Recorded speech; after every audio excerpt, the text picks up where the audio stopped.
Bem-vindos a mais uma edição do Nossa República, o espaço de diálogo sobre os caminhos e desafios das nossas cidades. Nesta semana, temos o prazer de receber o advogado, jurista, Otávio Venturini. E nós estamos falando aqui sobre inteligência artificial, fake news, deepfake, etc. Seja muito bem-vindo à Nossa República. Obrigado por ter aceitado mais uma vez nosso convite para tratar de sistemas tão palpitantes como inteligência artificial, fake news, regulação de Big Tech. Seja muito bem-vindo, querido. Caro Mauro, eu que agradeço, por mais esse convite. O amigo sabe da admiração que eu tenho, não só aí pelo grande jornalista que é, mas um profundo conhecedor de comunicação pública. Otávio, eu queria aproveitar também, abusar aí da sua especialidade. Você é advogado, enfim, está aí desenvolvendo seu doutorado, já tem, como eu disse na abertura aqui, já é um jurista conceituado, com diversas publicações, livros, etc. E eu quero aproveitar esse teu conhecimento, que você vem se especializando cada vez mais nessa questão envolvendo tecnologia, o direito digital de uma maneira geral, né? Eu queria começar, como a gente fala para um público muito amplo, eu queria que você me descrevesse o conceito de inteligência artificial para que qualquer um leigo possa compreender. É possível isso? Perfeito, Mauro. Sempre em torno desse tema, da inteligência artificial, a gente tem muito frenesi, muito questão de receios, etc. O que é isso? O próprio nome, uma inteligência artificial. Mas, em termos práticos, o que a gente tem, basicamente, é aquele mecanismo de machine learning, que é outro tema que assusta também. Outro termo que assusta é aprendizado de máquinas. Mas o que é, em essência, essa principal categoria de IA que hoje nós temos aí aplicada no dia a dia no mundo dos negócios? A ideia de machine learning nada mais é do que uma busca de otimização, de uma relação entre um input e um output, ou seja, input o quê? A imputação de dados, um grande volume de dados, e de outro lado, um resultado, uma classificação. E no meio disso, você tem um modelo estatístico, um modelo matemático. Então, assim, para ilustrar aqui, no nosso dia a dia, esses mecanismos de identificação de spam da nossa caixa de e-mail. Isso é um modelo de machine learning. De um lado, você tem essa entrada de e-mails, um volume imenso de dados. Olha, o e-mail vem sem identificação, veio com um registro esquisito e tudo mais. E do outro lado, sai uma classificação. Isso provavelmente é um spam? Não é um spam? E como eu falei, no meio disso tem um modelo estatístico. Agora, é simplesmente isso? É apenas a aplicação de um modelo estatístico? Não. Tem algumas importantes peculiaridades. A primeira delas é que a ideia de machine learning, dessa categoria de inteligência artificial, ela está voltada ao que a gente chama de predição. Porque a estatística, quando você emprega a estatística numa pesquisa, etc., você está olhando para o passado. Eu vou fazer um estudo, por exemplo, da correlação da cafeína com o sono. Eu estou olhando para uma quantidade de dados, mas eu estou buscando uma correlação com o que já aconteceu. No caso da machine learning, eu aplico isso olhando para o futuro. Eu busco uma predição. Qual é a probabilidade de um e-mail, desse e-mail que vai chegar, ou chegou, ser spam ou não? Ou, por exemplo, a recomendação de uma música, ou no meio da publicidade, que você também conhece bem, qual é a probabilidade de um Mauro receber esse anúncio e dar um clique no anúncio e buscar maiores informações sobre isso. Então, essa é uma primeira peculiaridade importante, característica importante. A segunda é que são testados mais de um modelo estatístico, é uma estatística também mais robusta. Eu testo esses modelos buscando uma acurácia maior, um resultado mais assertivo nessa predição. Então, eu vou aplicar diferentes modelos estatísticos para alcançar um nível de acurácia próximo a 100%. Hoje a gente vê, por exemplo, nas redes sociais, não só quando você passeia por um Instagram da vida, por um Facebook, você se detém em algum anúncio, a consequência imediata disso é que dezenas de anúncios aquele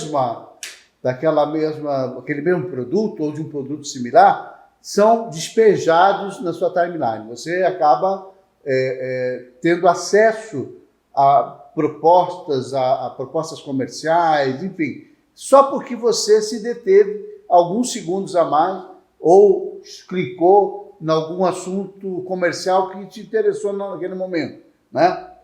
Por exemplo, um par de sapatos. Você achou bonito, clicou para ver, tal, e começa a chover uma sapataria inteira na sua timeline. Isso é fruto da inteligência artificial? Exatamente. Isso são mecanismos aí de machine learning e até modelos mais robustos, né, de estatísticos, que a gente chama também de deep learning, que vão identificando o teu perfil. Dizem que em poucos segundos, por exemplo, o TikTok, que é uma rede social bastante conhecida, sabe mais de você do que você mesmo. Então, pelo teu perfil de acesso, quanto tempo você para num determinado anúncio, isso aí envolve uma coleta de dados, um tratamento de dados aí com modelo estatístico, buscando justamente predizer qual é o teu perfil de acesso. Desculpa te interromper de novo, é que nós chegamos num assunto que, quer dizer, toda essa utilização da inteligência artificial, nós não estamos nem falando de GPT, de chat GPT, que a gente vai falar daqui a pouco, mas tudo isso que a gente expôs aqui, você expôs, mostra que há necessidade de um certo cuidado com relação ao que se está se vendo. Porque se você diz que uma empresa que a gente não sabe qual que não conhece, tem acesso a dados de tal maneira que é possível desenhar um perfil de utilização, de gosto, olha, esse cara gosta disso, gosta daquilo, como você disse, acaba sabendo mais de mim do que eu mesmo, né? Então, mas isso acontece assim, com licença de quem? Não tem um limite aí para a privacidade nessa situação? Como é que é isso? Você que é um especialista aí na Lei Geral de Proteção de Dados, como é que isso se encaixa? Como é que se administra o interesse privado, a visão privada, a privacidade de cada um com essa coisa invasiva que a máquina faz por meio da inteligência artificial? Excelente ponto, Mauro, e essa é justamente uma das maiores preocupações quando a gente toca no tema da regulação da inteligência artificial. Em relação à temática da proteção de dados, a gente já tinha um avanço aí desde 2016 com a Lei Geral, o regulamento, né, da União Europeia, e 2018 aqui no Brasil com a Lei Geral de Proteção de Dados. Então, boa parte dessas plataformas buscaram se adequar. De que forma elas têm uma base legítima para coletar os nossos dados, né? Qual que é a base? Em regra, é o consentimento. Então, isso também vale um alerta aí para as pessoas que utilizam essas plataformas. Quando você acessa, provavelmente, né, quando você faz o seu cadastro, você preencheu ali um termo de consentimento autorizando, que muitas vezes a gente sequer se atenta a isso, assina de forma automática, né? Isso até é uma crítica que se faz, porque o consentimento ele tem que ser livre, manifesto e informado. Muitas plataformas renovaram esses termos aí, depois da vigência da LGPD. Você deve se lembrar, por exemplo, se você é usuário do Facebook. Agora, tudo isso não basta apenas ter o consentimento, né, autorizando. Isso tem que ser utilizado de forma transparente, com respeito aos direitos dos titulares. Então, se eu quiser a exclusão dos meus dados, a correção de alguma informação. E a gente ainda não tem clareza, Mauro, na transparência algorítmica, né, porque esse é um tema que deve chegar apenas com a regulação da inteligência artificial. Porque uma coisa é você saber mais ou menos, né? Você dar o seu consentimento e saber que seus dados estão sendo coletados. Mas não há muita clareza em termos de transparência algorítmica. Como é que esses dados são tratados? Que tipo de classificação ocorre? Esse é um tema que a LGPD ela dá alguns encaminhamentos, mas ainda não está plenamente consolidado, né? Então, as plataformas costumam se defender do ponto de vista da propriedade industrial, não, isso faz parte do nosso business, etc. Mas abre riscos aí, inclusive de discriminação, né? Que tipo de classificação eu estou tendo? Isso afeta alguma coisa? Que tipo de anúncio eu recebo?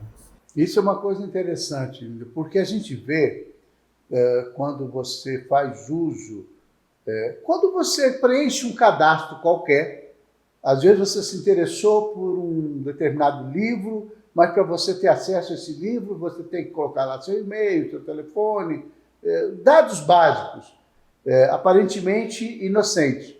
Só que, muitas das vezes, esses dados são utilizados como um grande cadastro que você começa a receber anúncios comerciais, propostas de todo tipo, seja por e-mail, seja pelas próprias redes sociais, enfim, uma infinidade de situações. Empresas que você nunca ouviu falar, de repente, estão conversando com você, Mauro, você é isso aqui, você gosta disso, gosta daquele outro, então nós estamos te propondo isso aqui porque vai ser a solução da sua vida. E muita gente embarca nisso, né?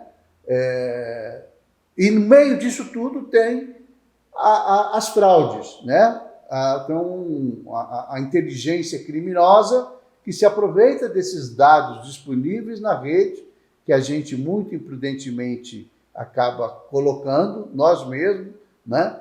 CPF hoje, qualquer CPF é absolutamente conhecido em qualquer rede social, né?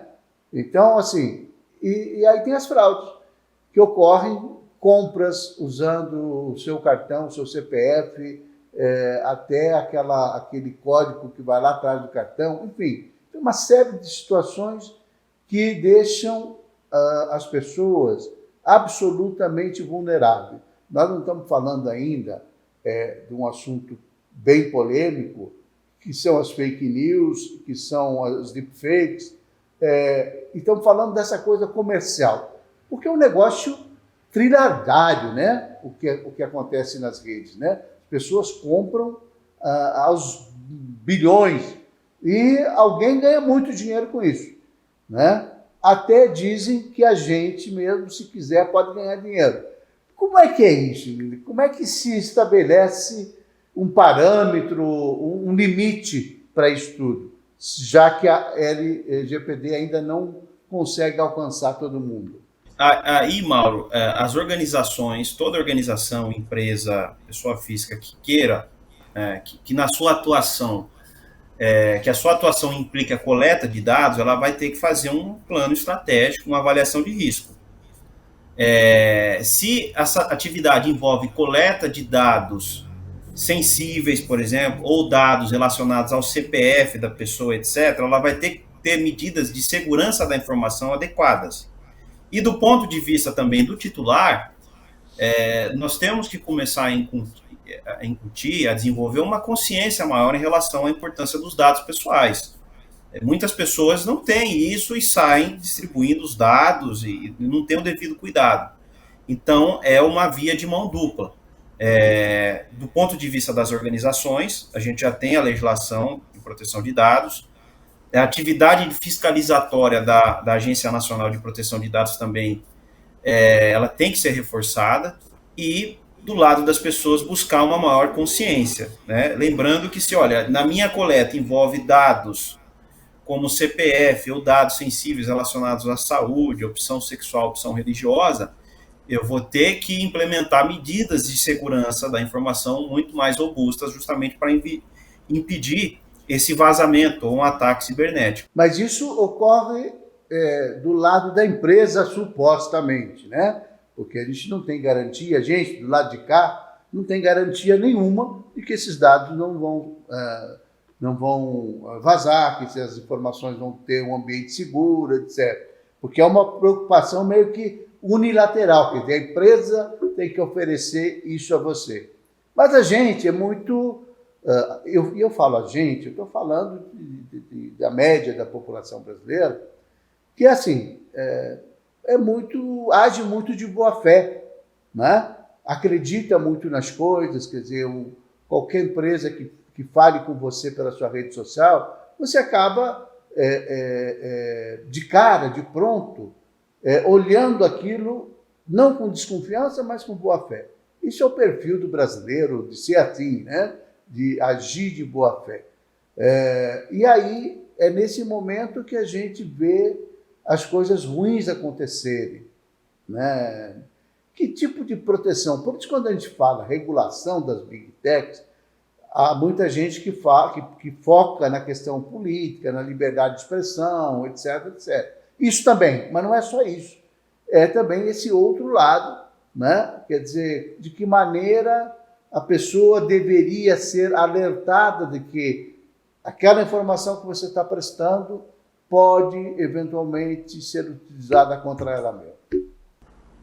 Perfeito. Então, assim, nesse processo de implementação, né, de um sistema de governança em privacidade, essa empresa ela deve ter ali seus termos de uso e política de privacidade. Nesse termo de uso... Isso é aquela coisa chata de letra pequenininha que ninguém lê. Todo mundo vai direto no aceito. Essa é uma crítica que a gente faz à crise do consentimento, né? Isso tem que ser informado de maneira clara, objetiva, informar ao usuário que os dados podem ser, por exemplo, compartilhados com outras empresas. Essa é uma grande questão, o compartilhamento de dados. Informar também quais são os canais para que o titular reivindique seus direitos, uma correção, uma portabilidade.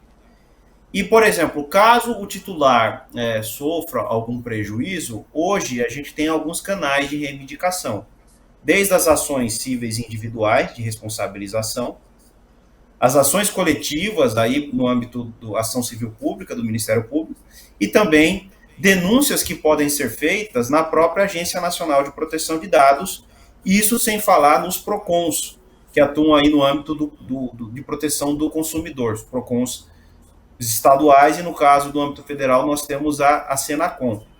Então nós temos, né, diversos canais possíveis para a proteção desse titular de proteção, desse titular dos dados, né? E as organizações, obviamente, têm que buscar uma adequação, considerando, né, o volume de dados que elas tratam, que elas coletam, que elas compartilham, e a natureza desses dados.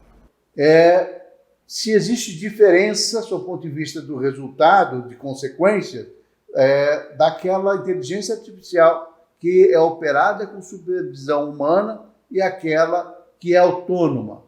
Existe muita discussão, porque isso aqui tem um viés preconceituoso, tem um viés racista, enfim, situações que as máquinas operam de uma certa forma que implicam em criar conceitos para as pessoas. Como é que o senhor vê isso e como é que funciona isso? Ótima questão, Mauro. O que é essa supervisão humana, né, que a gente chama de supervised learning? Dentro daquela ideia de aprendizado de máquinas, existe, né, uma categoria, a maior categoria, inclusive, que implica a supervisão humana. Essa supervisão humana está, por exemplo, né, nessa atuação humana na imputação dos dados, na classificação, né, o que a gente chama de label. Então, qual que é o resultado?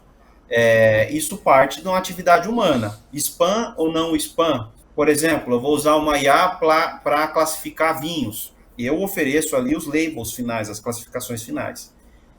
Uma supervisão humana também é possível na definição do modelo estatístico. Então, aí já entra uma distinção entre o chamado machine learning tradicional e o deep learning, né? No deep learning, o próprio algoritmo vai definindo o modelo estatístico de uma maneira mais complexa, simulando ali redes neurais.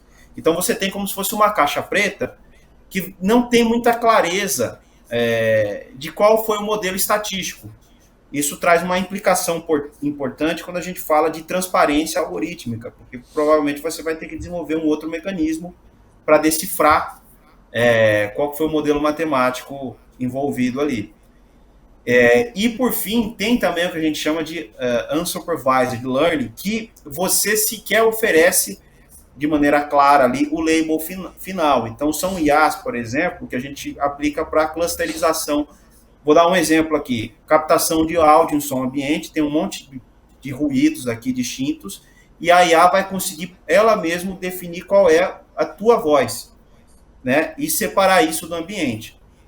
Agora, a supervisão humana, ela tem um papel fundamental aí na correção desses resultados. Então, no próprio projeto de lei, o PL 2338, né, tem lá, a depender do risco envolvido, a necessidade de você ter a utilização da supervisão humana para evitar vieses. Então, vamos supor que um resultado final desse conduz a alguma discriminação ou algum viés. A atividade humana aí, ela é importante justamente para ir corrigindo. Se a gente fizer uma pesquisa na internet, você vai verificar também que, né, no ChatGPT e outros mecanismos utilizam humanos também para identificar perfis de respostas ali que podem ter algum padrão de discriminação, né? Porque esses modelos, eles replicam o que está disponível aí na internet. Um outro exemplo também bem interessante, quando você joga no Google Imagens, CEOs, né, presidentes de empresa, vinha ali nas primeiras páginas, assim, mas a grande maioria é um perfil sempre o mesmo, um homem branco, 40 anos, etc. Então, a supervisão humana, ela tem um papel importante para identificar esses possíveis padrões, esses vieses e corrigir, né? Então, em termos gerais, eu diria isso, Mauro. A gente tem, primeiro, esse conceitual mais abstrato, né, de mecanismos de inteligência artificial que envolvem a participação humana de maneira mais intensa na seleção dos dados, imputação de dados, definição do modelo matemático e definição dos labels. Tem modelos que o modelo matemático, né, a estatística, ela é gerada pelo próprio algoritmo. Tem modelos que sequer são oferecidos os labels. Mas, de maneira geral, a supervisão humana ela é fundamental em termos de mitigação de risco, envolvendo segregação, correção de vieses. Você falava aí daquele PL 2338, que é o PL que trata dessa possibilidade de regulação da inteligência artificial, de regulação das Big Tech. E isso nos remete a uma preocupação muito grande. Primeiro, a capacidade que tem a inteligência artificial utilizada nas redes sociais, seja para distribuição de anúncios, seja para seleção de assuntos de interesse, notícias que chegam. Eu vou dar um exemplo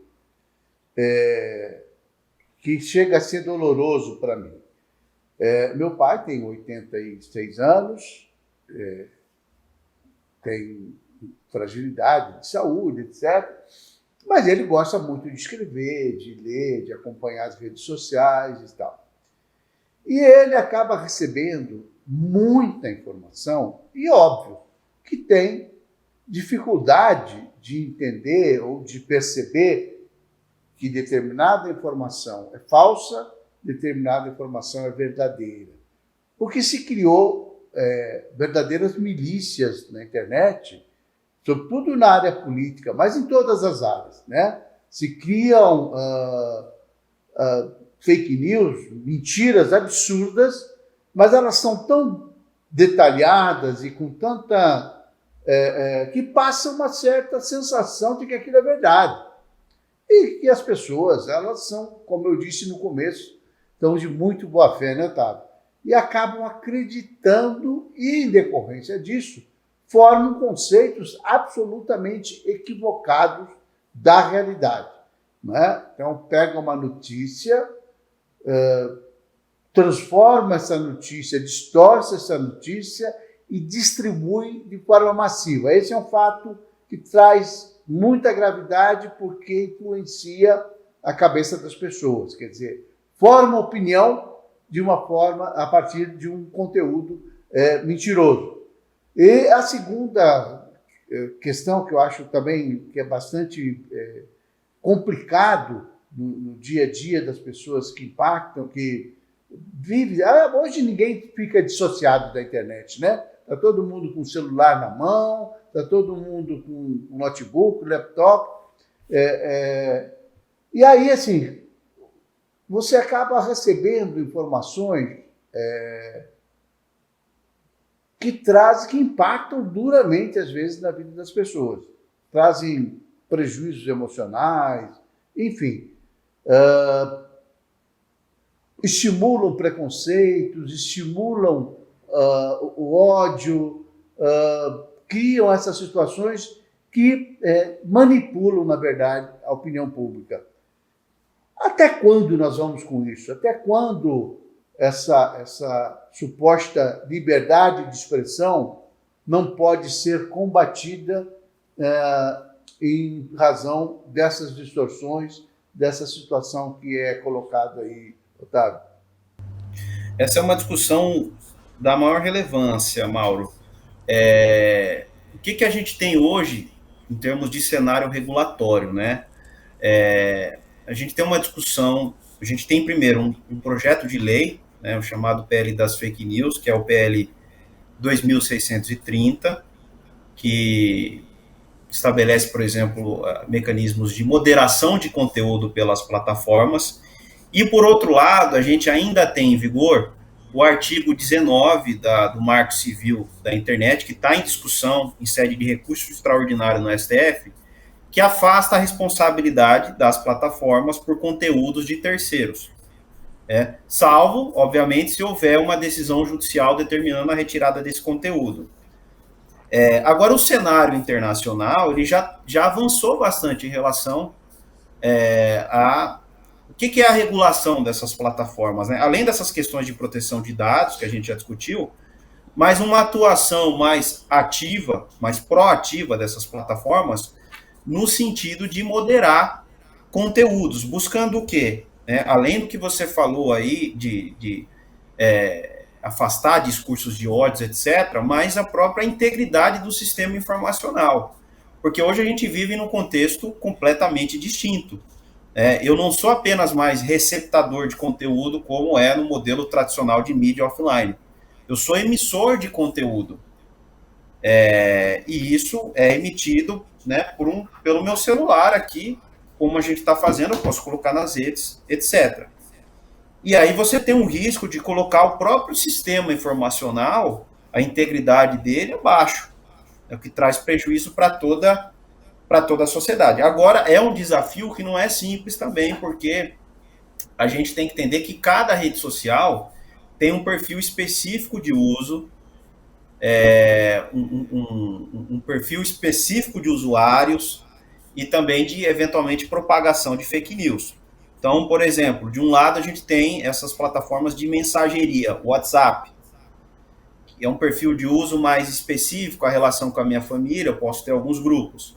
Eu tenho um outro de mensageria que também ganhou muito destaque, o Telegram, que são aqueles grupos com inúmeras pessoas para negócio. Então, há uma preocupação, sobretudo, aí com os disparos em massa. Um outro perfil é o Instagram.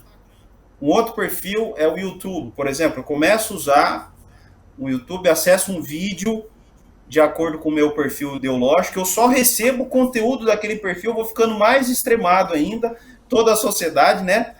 A gente vai perdendo o convívio social, como aconteceu na própria período de pandemia, e depois voltamos a nos encontrar e são dois radicais ali, né? Eu por um lado, você por outro.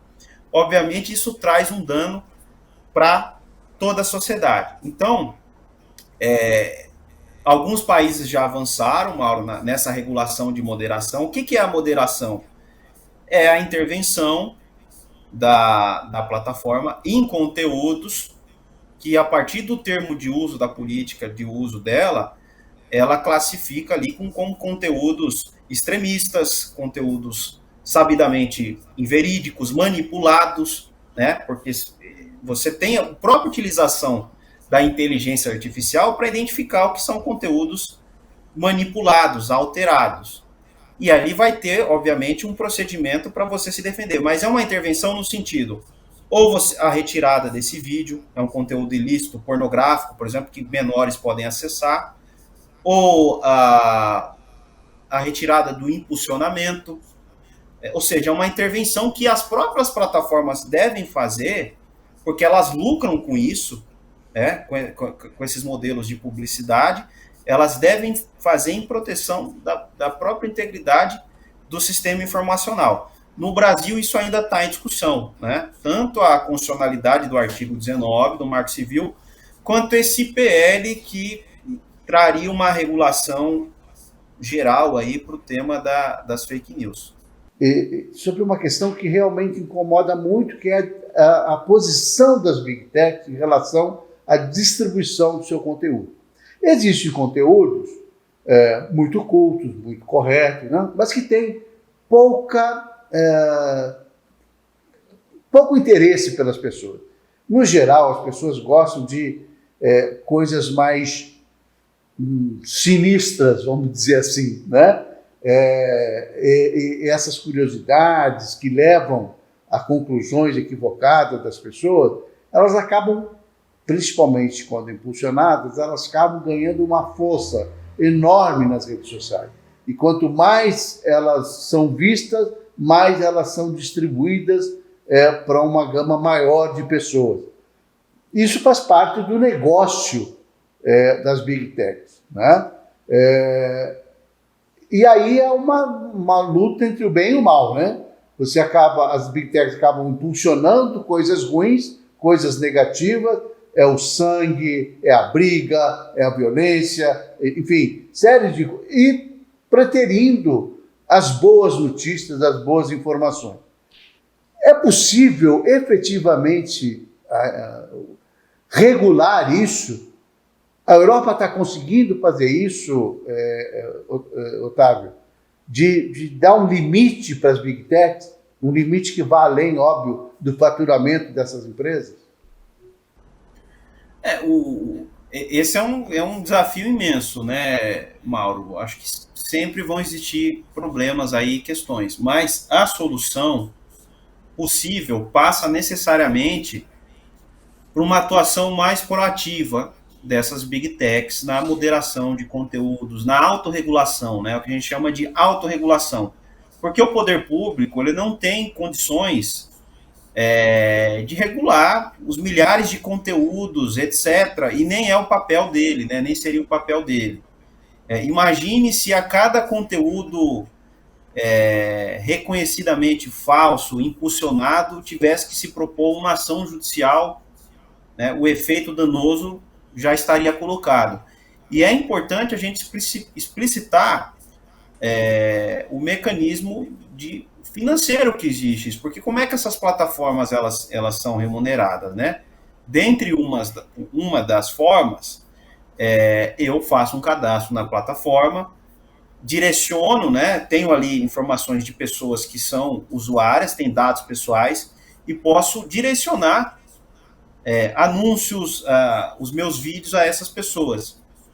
Então tem que ter aí, por exemplo, um mecanismo de transparência, de auditagem, que tipo de vídeo é remunerado, que tipo de conteúdo é entregue, né? Tudo isso faz parte do ecossistema e do modelo de remuneração. Muitas vezes a gente não tem essa dimensão e enxerga como se fosse um serviço gratuito, né? Mas você tem influenciadores, você tem ativistas políticos, você tem pessoas que são emissores de opinião. Agora, a solução passa pela própria atuação dessas plataformas. Por exemplo, na Alemanha, eles desenvolveram um modelo lá que as plataformas fazem essa moderação, e lá já é um modelo, digamos assim, mais com menos intervenção do judiciário. Então, você tem dificuldade, inclusive, para levar uma decisão da plataforma que derrubou um conteúdo a recurso no judiciário. E como é que ela vai identificar isso? Ela vai desenvolver algoritmos, você vai ter também pessoas ali trabalhando naquele modelo que a gente falou de supervisão. Você também pode ter normativas. Então, vou dar um exemplo agora. O TSE está estudando normativas para barrar conteúdos aí de deepfake nas eleições, né? Que eventualmente o político ele identifique que ali teve alteração de velocidade do vídeo, alteração de falas, etc.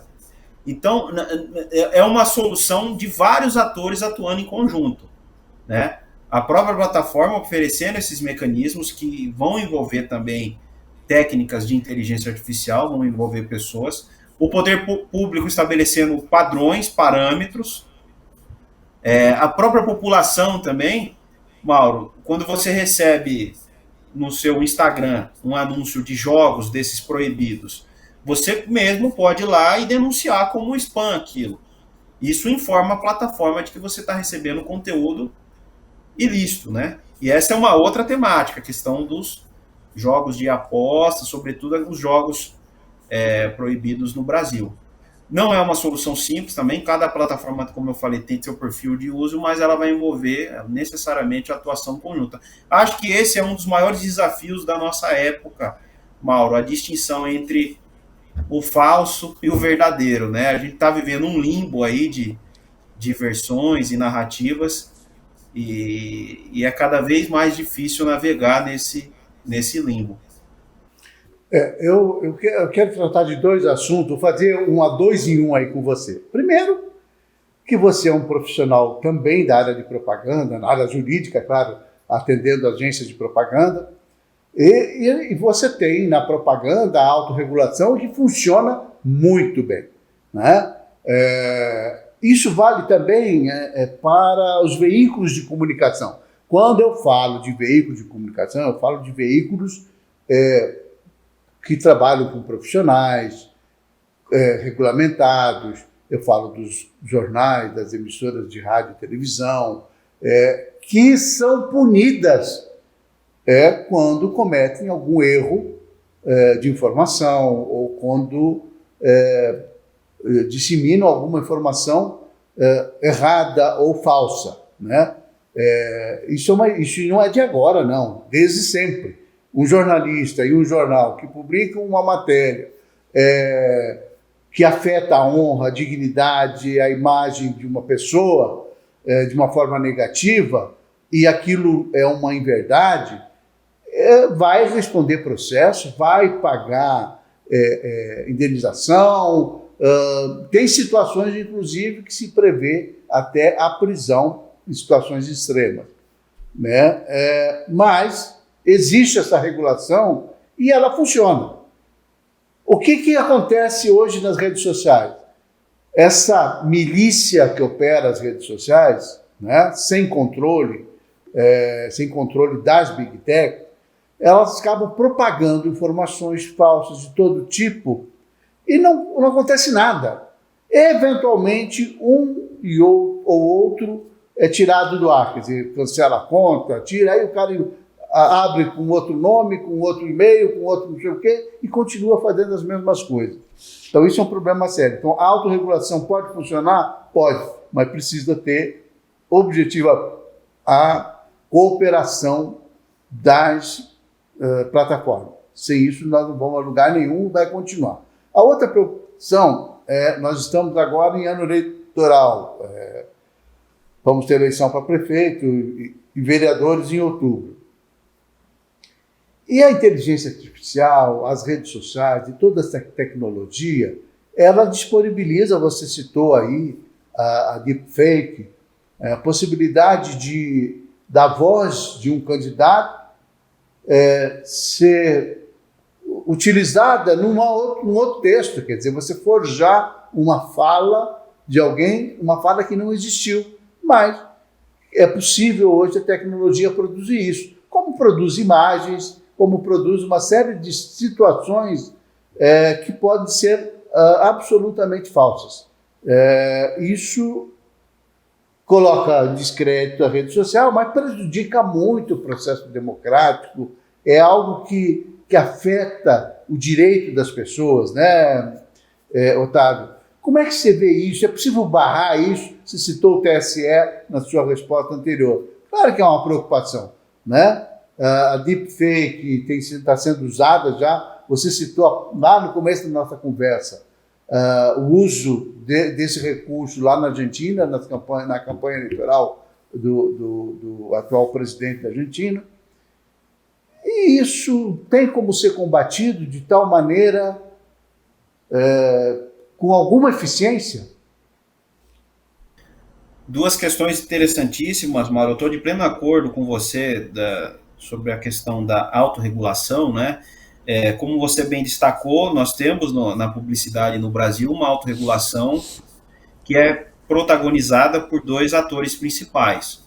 Nós temos o CONAR, que faz uma espécie de autorregulação do conteúdo, né? Então, até mesmo antes do Código de Defesa do Consumidor, o CONAR já atuava, né, com aqueles padrões, né, contra a publicidade infantil, contra a publicidade abusiva ou enganosa, e são medidas de Tinha uma visão ética, né, sobre o conteúdo. Uma preocupação Exatamente. ética com qual conteúdo, né? A propaganda enganosa, aquelas que afetam as pessoas, enfim. E hoje o CONAR ele até tem um standard para boas práticas, um padrão de boas práticas para atuação de influenciadores também, que é outro tema sensível, né? Você tem muita publicidade de influenciadores que são publicidades ocultas, né? Eles não identificam, ou identificam de maneira mínima ali. Então, outra entidade autorreguladora é o SEMPE, que faz um controle de qualidade das agências e vincula um modelo de remuneração por meio da certificação e tem atuação de veículos. A minha principal, tem um ponto aí é o seguinte, esse modelo de autorregulação, ele também deveria comunicar com essa mídia online, com a mídia digital, só que boa parte das plataformas dizem que não são veículos, mas ele deve avançar sim, acho que é bom para o mercado como um todo. Aliás, eu não entendo como é que pode dizer que não é veículo, se tudo que faz é veicular, seja informação, seja publicidade. E é remunerado. Exatamente. Né? É a essência da mídia. Né? É uma espécie de uma uberização, né, Mauro? Aquela coisa. Diz que não é táxi, mas diz que não é... Né, e cria-se uma... Né, esses novos modelos, eles procuram sempre um limbo regulatório para poder atuar ali com... Né, maior liberdade. Agora, sem dúvida nenhuma, esse modelo de autorregulação ele tem que ser incrementado.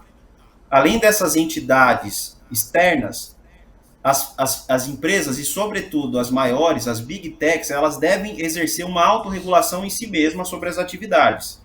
É uma espécie de governança ou de compliance voltadas à proteção de dados, a moderação do conteúdo, buscando a preservação da integridade do sistema informacional, né? É porque você tem aí, obviamente, o interesse público em questão. Então, são três camadas. Camada legislativa da regulação, a autorregulação que o próprio setor faz por meio dessas entidades. Então, nós temos o SEMPE, temos o CONAR, temos a associação das agências, das produtoras, temos os anunciantes e, por fim, a camada da própria empresa em si, da autorregulação que ela mesma faz, considerando o quê? O risco, né? Avaliação de risco, se usa mecanismo de inteligência artificial, como é que integra esse conteúdo.